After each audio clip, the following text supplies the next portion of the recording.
શરૂઆતમાં જ 6 પ્રશ્ન પૂછવામાં આવ્યા. એમાં પહેલો પ્રશ્ન પૂછવામાં આવ્યો, ઋષિઓ પૂછે છે સુદ પુરાણીને કે જીવનનું કલ્યાણ કરવા માટે સરળ સાધન કયું? પહેલો પ્રશ્ન, આ 6 પ્રશ્ન યાદ રાખવાના છે. પહેલો પ્રશ્ન આપણા માટે જ પૂછ્યો છે, જીવનનું કલ્યાણ કરવાનું સરળ સાધન.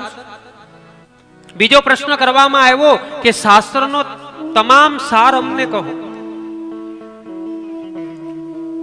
ત્રીજો પ્રશ્ન પૂછવામાં આવ્યો કે વસુદેવ અને દેવકીને ત્યાં ભગવાન કૃષ્ણએ જન્મ શું કામ લીધો, એનું પ્રાયોજન શું હતું? જો અહીંયા પ્રશ્ન કરવા વાળા પણ વિદ્વાન છે. અહીંયા પ્રશ્ન કરવા વાળા સુદ પુરાણીને એમ કહે છે કે ભગવાન આ ધરા ઉપર શું કામ આવ્યા? આપણને પણ પ્રશ્ન થાય, ભગવાન શું કામ આ ધરા ઉપર આવ્યા છે? શું રાક્ષસોને મારવા માટે આવ્યા છે? રાક્ષસોને મારવા માટે આવ્યા ભગવાન? નહીં, રાક્ષસોને મારવા માટે નહીં, પણ ભક્તોને તારવા માટે ભગવાન આ ધરા ઉપર આવ્યા છે. બાકી રાક્ષસને મારવા હોય તો અત્યારે કેમ કહીએ કે ફલાણા ભાઈ એટેકમાં ગુજરી ગયા, હા, કે ફલાણા ભાઈ પડી ગયા, એને હેમરેજ થઈ ગયું.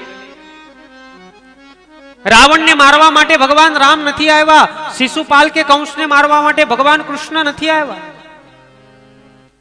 રાવણ રથમાં જાતો હોય, રથનું પૈડું નીકળી જાય, રથમાંથી પડી જાય, નીચે માથું ભટકાય, હેમરેજ થઈ જાય. રામ બોલો ભાઈ રામ, ન થઈ શકે? થઈ શકે સાહેબ.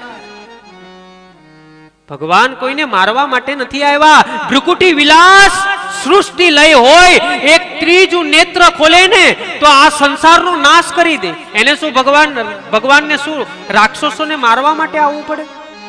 નહીં. ભગવાનને કોઈને મારવા માટે ના આવે. એને તો કર્મ કરવાની હાથની પણ જરૂર નથી, સાંભળવા માટે તો કાનની પણ જરૂર નથી, ચાલવા માટે પગની પણ જરૂર નથી ભગવાનને. રામાયણ કહે છે, બીનુ પદ ચલ હે સુને બીનુ કાના, બીનુ પદ ચલ સુને બીનુ કાના, કર બીનુ કર્મ કરે વિધિનાના, આનંદ રહિત सकल रस भोगी बीनु बानी बकता बड़ जोगी, तन बीनु पर नयन बीनु સાંભળવા માટે કાનની જરૂર નથી, કર્મ કરવા માટે હાથની જરૂર નથી, ચાલવા માટે પગની જરૂર નથી. એવા ભગવાનને શું મારવા આવવું પડે? નહીં. ભગવાન તો ભક્તોને તારવા માટે આવ્યા છે. જેમ અત્યારે માણસને ભગવાન મારે ને એમ મારી શકે ને. મૃત્યુનું તો બહાનું કાઢીએ કે આ ભાઈને એટેક આવી ગયો અથવા તો આ થયું, આવવાનું છે. અત્યારે જેમ માણસને ભગવાન મારે એમ રાક્ષસોને મારી શકે. ભાગવતમાં એક કથા આવે છે, એક દાદા એને નિયમ રોજ કે સવારે 6 વાગે ઉભા થઈ નિત્ય કર્મ કરી અને પોતાના જ રૂમમાં મંદિર બનાવ્યું હતું.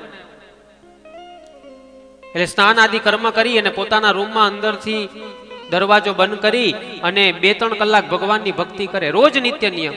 2 દીકરા, દુકાન હતી, દુકાને જતા રહે. 2 વહુઓ ઘરે. 10:30 વાગે દાદા બહાર આવે ને એટલે વહુઓ નાસ્તો દાદાને આપે કે હાલો. રોજનો નિયમ. એક દિવસ એવું થયું, દાદા અંદર દરવાજો બંધ કરી ભક્તિ કરતા હતા. 10 વાગ્યા, 10:30 થયા, 11 થયા, પણ દાદા બહાર આવે નહીં. વહુઓને એમ થયું કે આજે વધારે ભક્તિ લાગી ગઈ લાગે, અડધો કલાક પાછી રાહ જોઈ, છતાં પણ દાદા ના આવ્યા. 12 વાગ્યા. 2 વહુઓ દરવાજો ખખડાવે, દાદા દરવાજો ખોલો, દાદા દરવાજો ખોલો, પણ દાદા અંદરથી કઈ જવાબ આપે નહીં. 2 દીકરાને બોલાવ્યા કે દાદા જવાબ નથી આવતા. 2 દીકરા દોડીને આવ્યા, દરવાજો ખખડાવે, છતાં જવાબ ના આવે. દરવાજો તોડવામાં આવ્યો. જેવો દરવાજો તોડ્યો ને તો દાદાનો જીવ વહી ગયો. તો જય સિયારામ. હા, મૃત્યુ પામ્યા હતા. રો કકડ ચાલુ થઈ. દીકરાઓ કહે મારા બાપુજી ગુજરી ગયા. વહુઓ રડવા લાગી. સગા સંબંધીને ફોન કરવામાં આવ્યો, બાપુજી ઓફ થઈ ગયા છે, આવો જલ્દીથી. કોઈ પૂછે ને શું થયું? મોટો દીકરો હોશિયાર હતો, જેનો ફોન આવે જે પૂછે એટલે કહે કે બસ દાદા ભગવાનનું ભક્તિ કરતા હતા ને ભગવાને મારી નાખ્યા. ભગવાન વિચાર કે મરોદનો દીકરો પહેલો ડાયરેક્ટ મારું નામ.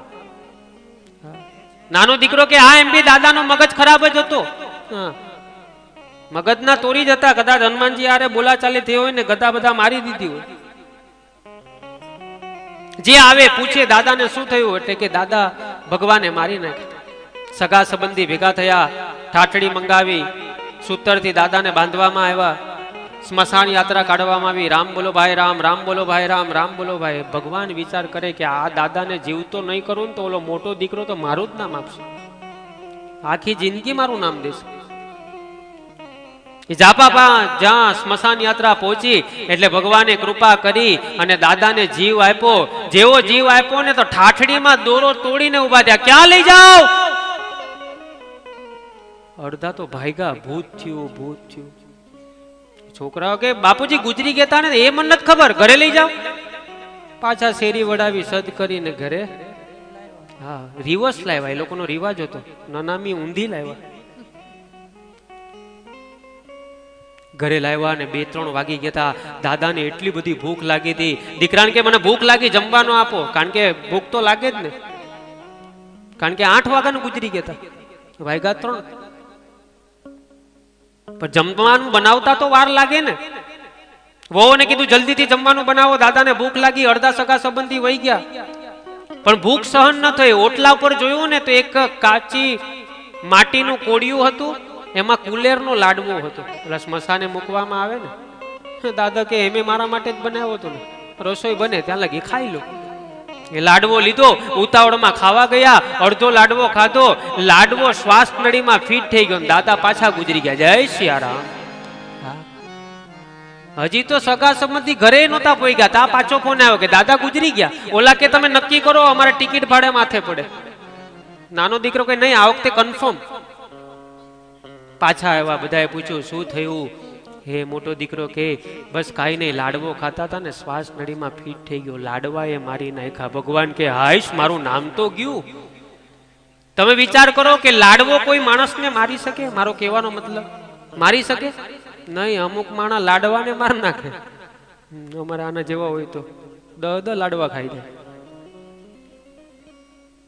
માણસને લાડવો નથી મારી શકતો, પણ ભગવાને એ લાડવાને નિમિત્ત બનાવ્યા છે. બાકી મૃત્યુ તો આવવાનું જ છે. ભગવાન રાક્ષસોને મારવા માટે નહીં, ભગવાન ભક્તોને તારવા માટે આવ્યા છે. ચોથો પ્રશ્ન પૂછવામાં આવ્યો, ભગવાને જે આ અવતાર ધારણ કર્યા એ અવતારની કથા અમને વિસ્તારથી કહો. પાંચમો પ્રશ્ન, ભગવાન કૃષ્ણએ બલરામજીએ કઈ કઈ લીલા કરી એ અમને કહો. છઠ્ઠો પ્રશ્ન કે ભગવાન કૃષ્ણએ લીલા કરી આ ધરા ઉપર હતા ત્યારે તો ધર્મને વાંધો નતો, પણ અત્યારે કૃષ્ણ આ ધરા ઉપર નથી તો ધર્મ કોના સહારે? આ 6 પ્રશ્ન પૂછવામાં આવ્યા. આ 6 પ્રશ્નના ઉત્તરમાં જ 7 દિવસ ભાગવત કથા.